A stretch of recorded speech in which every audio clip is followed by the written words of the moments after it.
অমৌলিক ছোটখাটো বিষয়ের পার্থক্য নিয়ে আমরা একে অপরকে বাতিল বলে ঘোষণা দিয়ে দিই, কাফির বলে ঘোষণা দিয়ে দিই, ইসলাম থেকে খারিজ করে দেই, যেটি মোটেও কাম্য নয়। আহলে সুন্নাতুল জামায়াতের আকীদা হচ্ছে নবীরা হচ্ছে মাসুম, ওনারা কোনো ভুল করেননি, কোনো পাপ করেননি।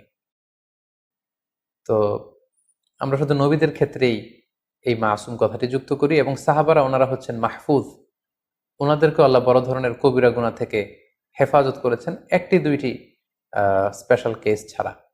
আর মাযহাবের যে চারজন ইমাম আছে ওনাদেরকে আমরা মাসুম মনে করি না। ওনারা ভুল থেকে মাসুম নন, নিষ্পাপ নন। ওনাদের গবেষণা করতে যে ভুল হয়ে যেতে পারে, তবে আমরা ওনাদের এই গবেষণাকে এপ্রিসিয়েট করি। নাহনু নুহিব্বুহুম ওয়া নাহতারিমুহুম ওয়া লা নুকদ্দিসুহুম, আমরা ওনাদেরকে ভালোবাসি, ওনাদেরকে রেসপেক্ট করি, হৃদয়ের গহীন থেকে তাদের জন্য আমাদের ভালোবাসা আছে। ওনারা মুসলিম উম্মার জন্য আল্লাহ তাআলার পক্ষ থেকে